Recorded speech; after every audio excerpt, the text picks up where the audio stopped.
precisamos disso. Olá, meninas e meninos, tudo bem? Eu sou Camille Borba, este aqui é o meu sinal e eu serei a professora de vocês de língua portuguesa do 8º ano. Como vocês estão, 8º ano? E espero que com algum gás ainda nessa reta final, né? Como vocês sabem, eu nunca estou sozinha porque sou uma mulher o quê? Sortuda. E hoje quem faz a nossa tradução para Libras é a minha, sua, nossa queridíssima Helena. Bem-vinda, Helena! Como vocês sabem, a tradução para Libras é um fator essencial, né, nas nossas aulas, porque as torna mais acessíveis. E ainda pensando em acessibilidade, eu também vou me autodescrever. Eu sou uma mulher negra, de cabelos pretos, cacheados, na altura do queixo. Tenho olhos escuros, uso um óculos arredondado, estou em pé, em frente à câmera, usando uma farda azul e uma saia preta. Prontíssima para dar essa aula para vocês. Aula sobre o quê? Sobre argumento. Tópico essencial, né? E como vocês também sabem, nossas aulas estão disponíveis tanto no nosso canal do YouTube Educa Recife, quanto no nosso aplicativo Educa Recife, cuja maior novidade é o quê? A existência do chat. E hoje quem faz nosso chat, que é essa ferramenta interacional, é a nossa queridíssima, amada, incrível professora de língua portuguesa, Adriana Maria. Bem-vinda, professora! Bem-vinda, obrigado, Camille, não é? Eu fico assim, minha gente, destreinada diante de tantos elogios, não é? Mas eu sou Adriana Maria, este é o meu sinal, eu vou me autodescrever também. Eu sou uma mulher de cor parda, estatura baixa, estou vestindo blusa laranja, calça preta, estou sentada por trás do computador. E por aqui nós conseguimos conversar, interagir comigo, não é? Eu interajo com vocês, vocês comigo. Eu interajo com a professora Camille, com a Helena. Então vamos juntos nessa, pessoal. Obrigada, professora. E hoje a gente vai falar um pouco sobre o argumento. Será que vocês sabem o que é? E aí, veja. Para começar, eu quero saber se vocês sabem diferenciar, identificar uma opinião. Sabe? E um argumento. Professora Adriana, será que a gente sabe? Será que eles são idênticos? Será que eles significam as mesmas coisas e os usos são iguais? Dar uma opinião é a mesma coisa que argumentar sobre algo? Bora para onde? Para o dicionário? Vamos. Bora. Aqui eu vou ler algumas definições de opinião. Porque quando a gente vai ao dicionário, a gente vai ter o máximo de sentidos possíveis, né? Dicionarizados, para que nos oriente. Porque cada palavra é polissêmica, né? Pode ser usada de diversas maneiras diferentes e significar coisas distintas. Então, se eu tenho dúvida do que é alguma coisa, de algum conceito, eu sempre posso ir para onde? Pesquisar onde? No dicionário. Que não precisa ser aquele dicionário físico. Vocês têm, né, atualmente à disposição uma série de dicionários online, né, que sempre podem sanar nossa dúvida. Então, entre ficar com a dúvida do que algo significa ou gastar um tempinho pequenininho para achar o significado, é melhor a segunda alternativa, né? Segundo o dicionário, opinião é um modo de pensar, julgar, de ver. Ou seja, segundo a sua opinião, então a gente tem que... A opinião é um modo de pensar, de julgar. Ponto de vista ou posição tomada sobre assunto em particular. Então, é o seu ponto de vista. Perceba, é muito subjetiva, né? Parecer emitido, bem, aqui é uma coisa mais técnica, juízo de valor que se faz sobre alguém ou alguma coisa, de novo, juízo de valor, modo de pensar, julgamento, ponto de vista. Então, diz muito sobre a visão de quem emite aquela opinião, né? Ideia ou hipótese sem fundamento, aquilo que se presume sem certeza. Então, assim, uma opinião não é uma verdade inata. É a sua visão sobre aquele tópico. É a sua visão sobre um assunto particular. E o argumento, por sua vez? O argumento é um raciocínio ou razão por meio do qual se pretende provar ou refutar a procedência ou veracidade de uma afirmação. Então, aqui eu não estou falando sobre a sua visão subjetiva sobre algo. Eu estou falando sobre um raciocínio, aquilo que atesta a veracidade. Então, é aquilo que vai fundamentar o meu ponto de vista ou não. Então, é como se o argumento ele fosse fundamentar uma opinião. Para uma opinião ela ser mais válida, né? Ela ser menos subjetiva, a gente pode trazer sempre argumentos. Né? O argumento também é aquilo que se atesta à veracidade, né? Demonstração, indício ou prova. A gente tem também discussão em que os participantes defendem pontos de vistas opostos, né? Mas assim, defendendo esse ponto de vista como? Baseado em quê? Em um raciocínio, baseado em fatos. Porque o argumento, ele vai servir para fazer esse embasamento, né? O argumento é um recurso de persuasão, ou seja, um recurso de convencimento que fundamenta o nosso ponto de vista. Então, por exemplo, eu posso ter a opinião de que bolo de chocolate é incrível. A professora Adriana pode ser que não goste. Então, como é que eu posso convencê-la de que bolo de chocolate é incrível sem que ela prove? Claro, né? Porque provando é fácil de achar. Eu posso trazer argumentos, dizer, porque é muito doce, porque o chocolate é gostoso, porque, enfim, posso dar argumentos. E me convencer a provar o bolo. Exatamente, a provar. Às vezes, eu posso até fazer esse movimento de convencimento, dizendo assim, professora Adriana, é importante a gente provar as coisas, experimentar antes da gente dizer se gosta ou não. Veja, estou trazendo argumentos, ou seja, fatos, né? Eu ia dizer opiniões quando a gente está usando diferença.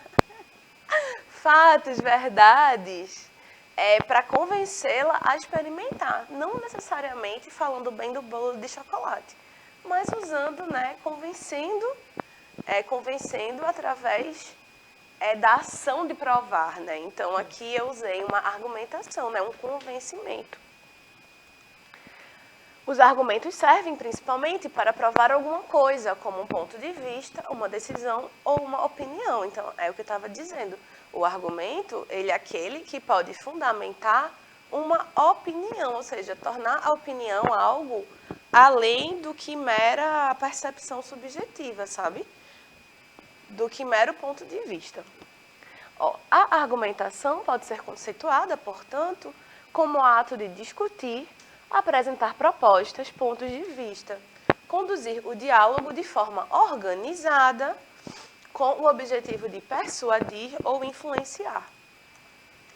Ela é a expressão, seja oral ou escrita, de um raciocínio, né? Permite justificar algo como sendo uma ação razoável. Então, aí a gente está falando muito no âmbito da razão. O argumento, ele é pensado, ele é ponderado, ele precisa ser usado inteligentemente, né? Para que ele funcione. Com duas finalidades possíveis: persuadir outro sujeito ou transmitir um conteúdo com sentido de verdade. Trata-se do raciocínio que se utiliza para demonstrar ou comprovar uma proposição, ou para convencer outra pessoa daquilo que se afirma ou se nega. Então, eu posso tentar convencer a professora Adriana das minhas opiniões. E eu posso fazer como? Usando esse raciocínio para demonstração e comprovação de que eu estou certa. Joia? O que, gente, importante dizer que tem gente que argumenta muito bem e que não vai usar a sua habilidade de argumentação para o bem. Então, vai tentar convencê-los, né, de coisas escusas. Então, atentem-se à argumentação, atentem-se aos recursos argumentativos, né? Isso, professora Adriana, para que a gente, né, possa sempre perceber quando alguém está argumentando com a gente ou não. E também é importante a gente aprender a argumentar para que a gente se defenda, né? Para que a gente defenda o nosso ponto de vista, a nossa posição. Quando a gente fala em gêneros textuais, a gente vai dizer que o argumento ele é essencial onde? Nos gêneros argumentativos, que a gente também vai ver na aula de hoje. Através dos seus argumentos, né, o locutor deve ser coerente e consistente e não apresentar contradições, ou seja, se desdizer, né? Dizer A e depois dizer B, apresentar argumentos opostos. Só deste modo considerar cumprir os seus objetivos. Caso contrário, corre o risco de ser contestado ou rejeitado pelo receptor. Quando uma pessoa diz não tenho argumentos para isso, ela pode estar falando que não conseguirá responder devidamente àquela questão ou situação, mas também pode essa ser uma expressão usada no sentido figurativo, nesse caso, usada quando alguém julga que uma questão é tão absurda ou irrelevante que não quer perder tempo com ela. Eu, na verdade, achei essa desculpa muito boa, professora, quando a gente já está cansado de discutir as mesmas coisas, dizer, não tenho mais argumentos para isso, então não vou mais discutir, gastar mais energia com isso, né? E aí, lembra que eu falei dos gêneros textuais que vão fazer uso do argumento. E antes de falar sobre gênero textual, eu quero falar com vocês sobre o agrupamento textual, que seria nada mais nada menos do que grupos, né, de agrupamentos de gêneros que têm um objetivo semelhante, né? Agrupamento textual é um conceito que se refere às estruturas linguísticas, objetivos e finalidades do texto. E aí, dentro desses agrupamentos, a gente tem o agrupamento, ele se divide em ordem, né? Do narrar, do relatar, do argumentar, do expor e do instruir ou descrever.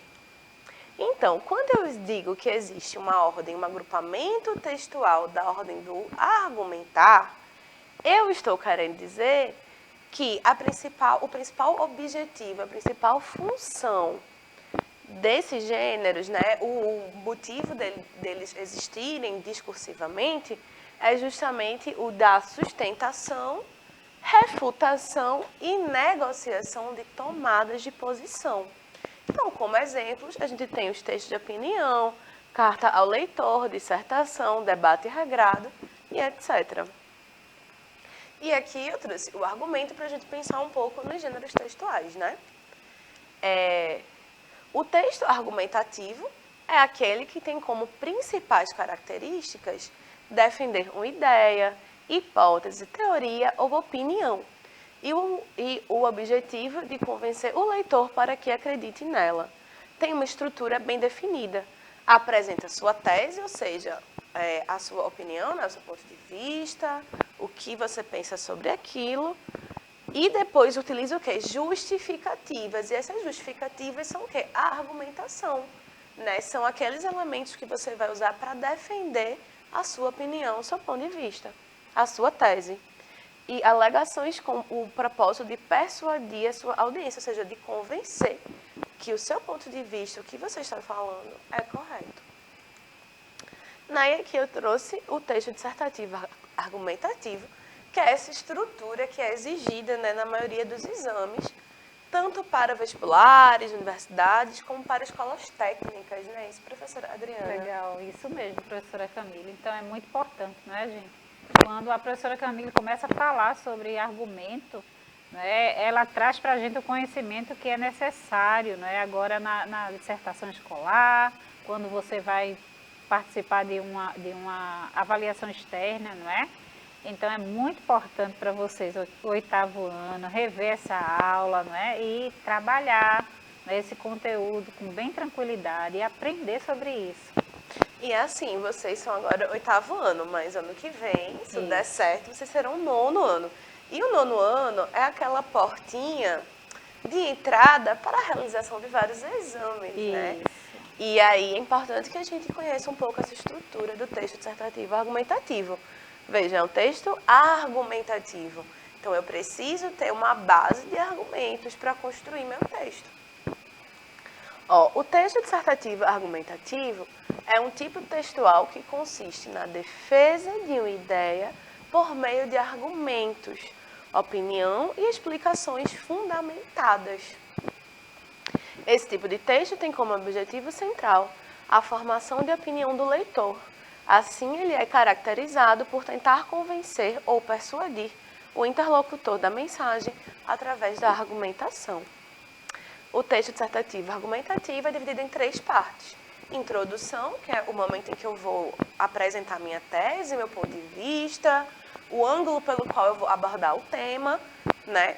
O desenvolvimento, que é a parte em que eu vou defender esse meu ponto de vista. E a conclusão, que funciona como também um pouco uma síntese, né? Sim. De tudo o que a gente falou.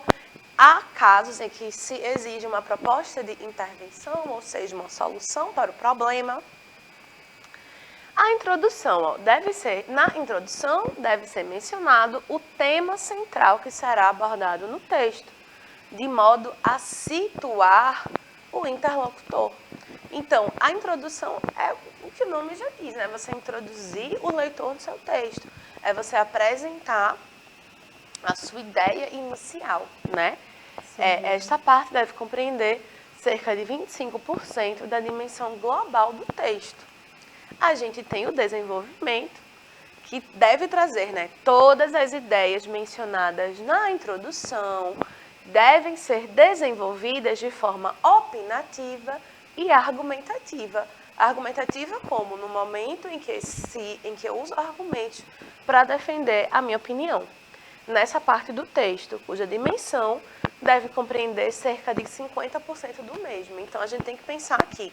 A introdução é uma partezinha menor, a conclusão, o desenvolvimento é o centro do texto e a gente vai trabalhar a conclusão, que deve ser o quê? Uma síntese, um resuminho do problema abordado, mas com considerações que expressam o resultado do que foi pensado ao longo do texto. Então, não é um mero resumo, né? Você tem que apresentar algum resultado daquela discussão que você propôs. E a sua dimensão contempla cerca de 25% do texto. E aí, veja, essas porcentagens elas são meramente só para que vocês tenham uma noção da proporção das partes, né? Mas, por exemplo, se você escrever uma dissertação de mestrado, você também deve seguir essa proporção, né, dentro do número de páginas. E aí, como que a gente escreve um texto dissertativo, professora? Eu acho que essa é a grande pergunta, né? Sim. Quem souber realmente a forma mais eficiente de ensinar isso. Por quê? Porque o texto é uma expressão muito pessoal. Claro que a gente pode ensinar técnicas, pode ensinar tipos de introdução, tipos de conclusão, Sim. tipos de argumento, que é justamente o que eu pretendo fazer aqui. Mas cabe a vocês praticarem o jeito que melhor funciona para você. Que introdução funciona melhor, que conclusão, o modo de argumentar. Eu me dou melhor trazendo um contexto histórico, eu argumento melhor usando exemplos, enumerando, fazendo comparação. E aí cabe a vocês descobrirem o melhor jeito de fazer isso, tá? Primeiro a gente precisa escolher o tema e o problema, né?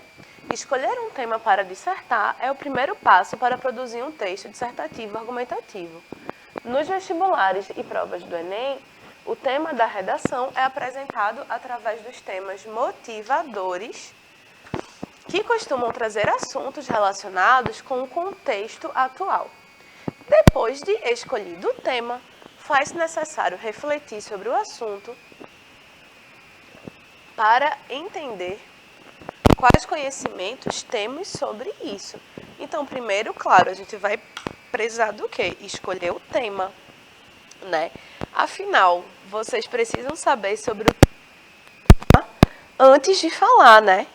Então, e aí a reflexão do assunto é essencial para que vocês delimitem o modo como vocês vão fazer o texto, que argumentos vocês vão selecionar. Eu sempre dou assim a dica de fazer um projeto de texto, né?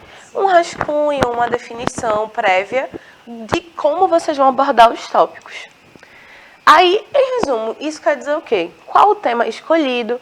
Quais os conhecimentos eu tenho sobre esse tema?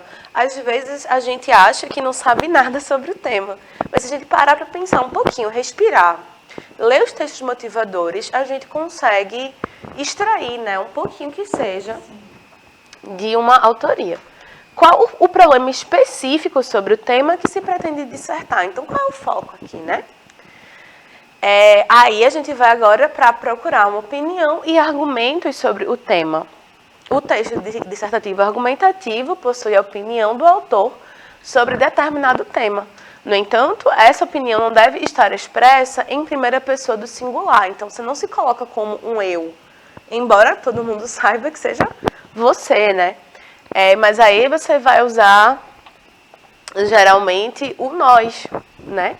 O mais importante, assim, na verdade, você não se coloca, você usa como um sujeito indefinido, né? Sim. A gente é como se, na hora que a gente escrevesse um texto argumentativo, a gente virasse um sujeito indefinido, que não é para ser achado, tá? O mais importante de um texto argumentativo é a organização, clareza e exposição dos argumentos, ou seja, é esse momento do ponto de vista que é o momento mais importante. Para isso, é necessário refletir sobre o tema, buscando, assim, uma verdade pessoal ou juízo de valor sobre o assunto abordado.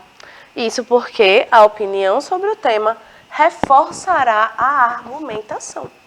Como você vai selecionar argumentos se você não sabe a sua opinião sobre o tema, né? Em resumo, qual a sua opinião sobre o tema, quais os argumentos, exemplos e fatos serão utilizados na redação. E a finalização do texto. Na finalização, né, busca-se a solução para o problema exposto na redação. Assim, é hora de apresentar uma síntese da discussão exposta, onde retoma-se a tese, que é a ideia principal, propondo uma solução ao problema e adicionando as observações finais. E aí, em resumo, né, dessa terceira parte, a gente tem quais as possíveis soluções. Quais caminhos podem ser eleitos para solucionar o problema? Então, se a gente conseguir pensar, às vezes, num texto como uma resposta a essas perguntas podem servir como norteadoras na estrutura do plano de texto, né, em que a gente vai selecionar o tema, vai já pensar em alguns argumentos, já vai organizar mais ou menos o que dizer em cada parte, né? E aí eu trouxe aqui um exemplo de um texto com o tema violência nas escolas, mas eu acho que talvez não dê para a gente ler como deveria, né, ser explorado, mas talvez dê, né? Vamos tentar, se não der eu dou uma corridinha no final. O tema aqui é violência nas escolas. É frequente ouvirmos falar sobre os atos violentos na escola. Não bastasse a sua presença nas ruas, os ambientes supostamente seguros, nomeadamente as escolas, são mais do que nunca alvo de ações de violência. Então veja que ele está dando um contexto, né? Essa primeira parte funciona como um contexto do tema. Então ele está introduzindo o tema. Os valores se perdem a ponto de não só entre alunos, mas entre alunos e professores, ou vice-versa, serem inúmeros os casos de agressões noticiados frequentemente. A força é tomada em detrimento da razão, e os conflitos são resolvidos de forma irracional desde a infância, cujas crianças absorvem cedo esse tipo de comportamento por influência da sociedade cada vez mais violenta em que vivemos. Então, veja, perceba que nesses dois parágrafos do meio, veja, não é uma argumentação brilhante, ele não traz de fato fatos, objetivos, exemplos, mas ele procura trazer motivos para essa existência da violência. Então, ele vai trazer a relação, às vezes, conflituosa entre alunos e professores, ele vai trazer que a força é tomada, é privilegiada antes da razão, e aí ele vai propor uma discussão por que essas coisas acontecem, né? E aí, no fim, diz assim, a participação dos pais na vida escolar dos filhos é fundamental para estabelecer normas e restaurar valores que têm vindo a se perder. Então, veja que ele traz uma solução, né? Propõe uma solução para o problema que ele viu. Por isso, pode-se concluir que a aproximação entre pais e escola é um dos principais propulsores para a mitigação desse problema. Então, ele ainda propõe aí uma solução, né, para o que percebe-se como o problema, que é a violência nas escolas. E aí, gente, essa aula acabou. Chegamos ao final. Professora Adriana, antes, né, de agradecer e me despedir, queria trazer esse pensamento de Paulo Freire, Ó, ninguém ignora tudo, ninguém sabe tudo. Todos nós sabemos alguma coisa. Todos nós ignoramos alguma coisa, por isso aprendemos sempre. Então é isso, não se desestimulem. Caso vocês tentem escrever um texto argumentativo, dissertativo, vocês não conseguem. Porque faz parte do aprendizado não saber. A gente só aprende algo porque a gente não sabia desse algo no começo. Então, levem isso para a vida. Ninguém sabe tudo, nem ninguém sabe nada. A gente sempre sabe alguma coisa. Valorizem os seus conhecimentos, tá certo? Dito isso, agradeço a Helena pela sua magistral interpretação. Agradeço a produção incrível que leva essas aulas até vocês. Agradeço a professora Adriana, que estava aqui me dando suporte absolutamente maravilhoso. E aí eu vou passar para ela se despeça. Gente, ela é maravilhosa, não é? Então ela no início falou, não é, a meu respeito, mas hoje é o dia dela, ela está aniversariando. E aí eu gostaria de afirmar, não é, a força que há nessa mulher, Camille Borba. Então amo muito, não é, e desejo todas as alegrias que o universo tem para ela. Então é assim que eu me despeço. Um cheiro no coração de vocês e eu vou festejar o aniversário dela. Beijo! Ah, professora Adriana, assim eu fico até emocionada aqui, ao vivo. Bom, gente, é isso. Obrigada, espero que vocês tenham gostado da aula de hoje. Como sempre, foi um prazer estar aqui. Um beijo e até a próxima. As referências. Agora, tchau.